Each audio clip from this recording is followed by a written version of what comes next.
सो hi guys, आज के session में आज के सेशन में हम लोग पढ़ेंगे वो एसक्यूएल के बारे में पढ़ेंगे कि एसक्यूएल एक्चुअली होता क्या है और उसको हम लोग ऐसा फ्यूचर में कैसे यूज़ करते हैं। तो एसक्यूएल पढ़ने के लिए हम लोग आज के सेशन में जो हम लोग जो बेसिक टॉपिक पढ़ेंगे वो एसक्यूएल का जो बेसिक होता है वो पढ़ेंगे। दूसरा जो सबसे इंपॉर्टेंट जो टॉपिक है उसका जो सिंटेक्स। तो एसक्यूएल का सिंटेक्स मतलब ये हुआ कि एसक्यूएल को कैसे हम लोग प्रोग्रामिंग के थ्रू उसको एग्जीक्यूट कर सकते हैं। आगे जो सबसे जो हम लोग पढ़ेंगे इस सेशन में वो है सम कीवर्ड्स फॉर एसक्यूएल। तो देखा जाए तो एसक्यूएल के अंदर बहुत सारा कीवर्ड होता है, तो क्योंकि हर एक प्रोग्रामिंग के लिए उसको सबसे पहले उसका कीवर्ड सीखना पड़ता है। तो इसके थ्रू हम लोग एसक्यूएल एक प्रोग्रामिंग लैंग्वेज होता है जिसके थ्रू हम लोग कोई भी डेटाबेस को एग्जीक्यूट करते हैं। तो इसको सीखने के लिए हम लोग उसका जो बेसिक कीवर्ड है वो सीखेंगे। तो इसमें देखा जाए जो बेसिक कीवर्ड है वो सिलेक्ट है, दूसरा जो वेयर है, अपडेट है, डिलीट है, मेन और मैक्स है। पढ़ेंगे some basic function of SQL. तो सम बेसिक फंक्शन एसक्यूएल जो होता है एवरेज और सम होता है। ऑर्डर बाय, तो ऑर्डर बाय का यहाँ मतलब ये हुआ कि जो भी हम लोग एसक्यूएल का जो भी डेटा अरेंज करेंगे असेंडिंग और डिसेंडिंग में। एसक्यूएल होता है क्या है, तो देखा जाए तो it is a sequential query language which is used to storing, fetching and updating and deleting database format. तो इसका मतलब हुआ कि एसक्यूएल जो होता है मतलब क्वेरी लैंग्वेज होता है। क्वेरी लैंग्वेज का मतलब ये यहाँ पे ये हुआ कि मतलब जो ऐसे एक ऐसा लैंग्वेज जिसके थ्रू हम लोग कोई डेटा को इजीली डेटाबेस में फेच कर सकते।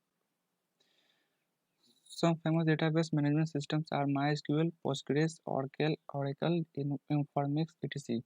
तो देखा जाए तो डेटाबेस मैनेजमेंट सिस्टम में सबसे जो फेमस डेटाबेस होता है, मैनेजमेंट सिस्टम होता है वो माईएसक्यूएल होता है, पोस्टग्रेस होता है, ओरेकल होता है और इन्फॉर्मिक्स होता है, जो कि ये डेटाबेस मैनेजमेंट सिस्टम के अंदर ही आता है। Here the data is stored in a tabular form in a sequential pattern। तो देखा जाए तो जो भी एसक्यूएल होता है तो एसक्यूएल जो भी उसका जो डेटा जो स्टोर होता है वो famous query language of American national standard institute इन 1987। तो देखा जाए तो एसक्यूएल जो लैंग्वेज सबसे पहले 1987 में आया, जो कि सबसे ज़्यादा फेमस हुआ उस समय में। और इसका जो इस लैंग्वेज का जो बनाने वाला है वो अमेरिकन नेशनल स्टैंडर्ड इंस्टीट्यूट ने इसको ऑर्गेनाइज किया था। Through this we can easily create views, create table in a database। तो इसके थ्रू हम लोग क्या कर सकते हैं, कोई भी डेटाबेस क्रिएट कर सकते हैं, उसको व्यू कर सकते हैं और इजीली उसको उसमें डेटा फेच कर सकते हैं through the SQL language. It allow us to set permission and views. तो इसके थ्रू हम लोग क्या कर सकते हैं कि अगर कोई उसके अंदर कोई परमिशन सेट करना है जिसके थ्रू कोई अदर विक्टिम उसके अंदर एक्सेस नहीं करे, तो इसके थ्रू हम लोग इसको इजीली परमिशन सेट कर सकते हैं। Some famous commands for SQL are select, update, delete, insert, where command. तो देखा जाए तो सबसे जो फेमस कमांड फॉर एसक्यूएल, आगे जो सबसे इंपॉर्टेंट कमांड होता है डिलीट होता है। डिलीट का मतलब यहाँ पे ये हुआ कि भी मतलब वैल्यू को डिलीट करना है डेटाबेस में, तो उस केस में हम लोग डिलीट कमांड का यूज़ करते हैं। इंसर्ट कमांड का यूज़ हम लोग यहाँ करते हैं जब कोई डेटा हम लोग को इंसर्ट करना है डेटाबेस में, तो उस केस में इंसर्ट कमांड का यूज़ करते हैं। तो यहाँ क्वेश्चन उठता है कि हम लोग जो एसक्यूएल जो बनाते हैं तो हम लोग एसक्यूएल का जो यूज़ हम लोग कहाँ करेंगे। तो सबसे पहले basically SQL are use in every technology as a backend. तो एसक्यूएल का यूज़ हम लोग कोई भी टेक्नोलॉजी में यूज़ करते हैं। बैकएंड करने से यहाँ पे ये हुआ कि मान लो कोई भी हम लोग वेबसाइट क्रिएट करते हैं तो बैकएंड मतलब बैकएंड और फ्रंट एंड होता है, तो हम लोग बैकएंड में एसक्यूएल का यूज़ बेसिकली किया जाता है। As we know the data is very important and generate trillions of data. तो जैसा कि हम लोग जानते हैं कि as per requirement data daily trillions of data हम लोग जनरेट करते हैं। तो इसके लिए हम लोग क्या करते हैं, एक डेटाबेस क्रिएट मतलब जो डेटाबेस का जरूरी पड़ता है और उस डेटाबेस को हम लोग ऑर्गेनाइज करने के लिए हम लोग एसक्यूएल को सीखते हैं या जरूरी पड़ता है। Some famous techs are web developers, blockchain, data science, AI etc। तो देखा जाए तो जो बेसिकली एसक्यूएल का जो यूज़ होता है, सबसे जो पहला यूज़ होता है वो वेब डेवलपर में यूज़ होता है, दूसरा जो सबसे इम्पोर्टेंट यूज़ होता है वो ब्लॉकचेन में होता है, तीसरा जो सबसे फेमस यूज़ होता है वो डेटा साइंस और एआई में इसका यूज़ हम लोग करते हैं। आरडीएमएस, तो जैसा कि हम लोग आरडीएमएस में पिछले सेशन में पढ़ा था, आरडीएमएस होता है क्या है। It stand for relational database management system which allow us to give relation between multiple database।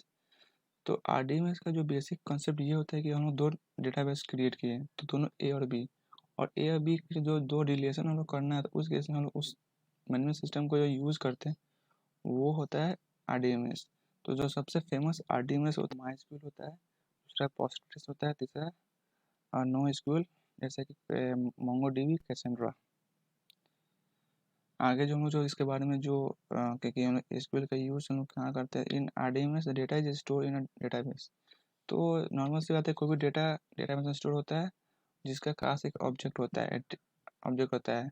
A table is a collection of different relational entities। तो टेबल होता है कि जब हम लोग कोई डेटाबेस क्रिएट करते हैं तो उसके अंदर टेबल होता है।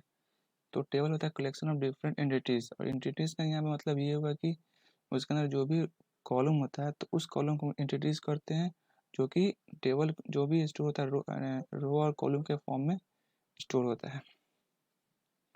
Every tables are divided into some entities. तो देखा जाए तो हर एक टेबल एक खास एंटिटीज में डिवाइड होता है। एंटिटीज कौन सेंस की हर एक कॉलम या स्कीमा में स्टोर होता है जिसका खास एक वैल्यू होता है।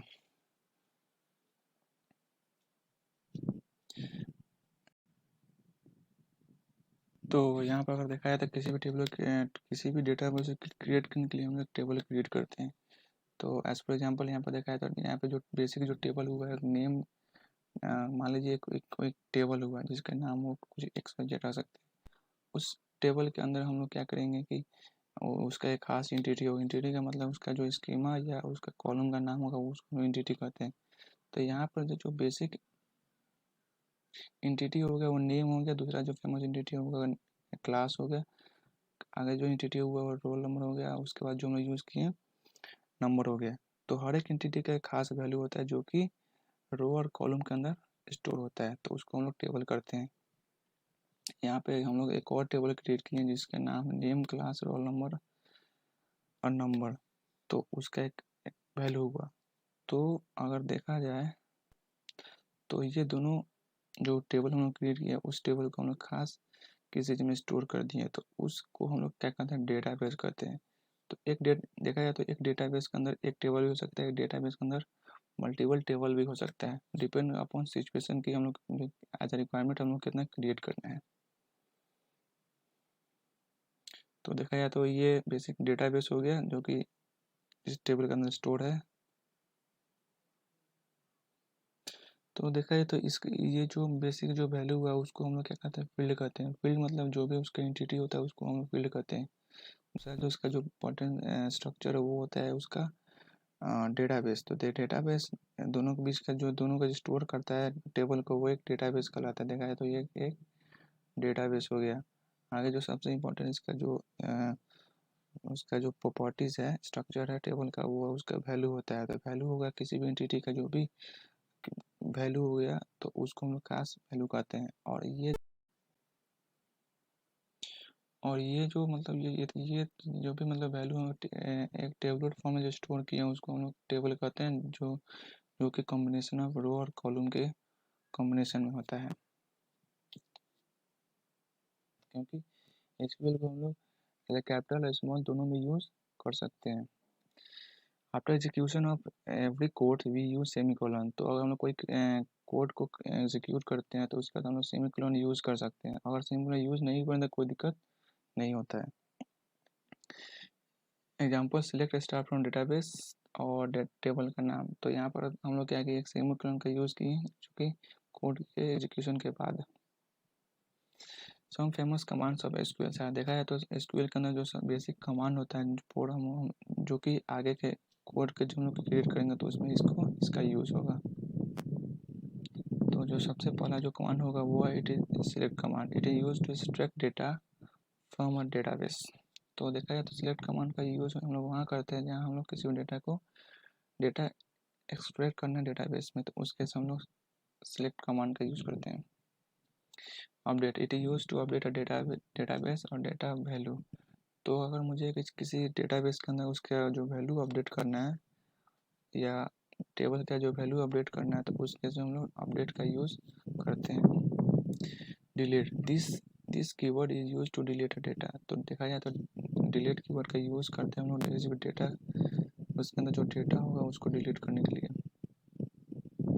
Insert a new data in a database. तो देखा जाए तो इंसर्ट कीवर्ड का यूज़ हम लोग कोई नया वैल्यू हम लोग क्रिएट करना है तो उस केस में हम लोग insert a new data in a database. तो अगर इसी डेटाबेस के अंदर न्यू वैल्यू को हम लोग इनपुट करना है तो उस केस में इंसर्ट इनटू कमांड का यूज़ करते हैं।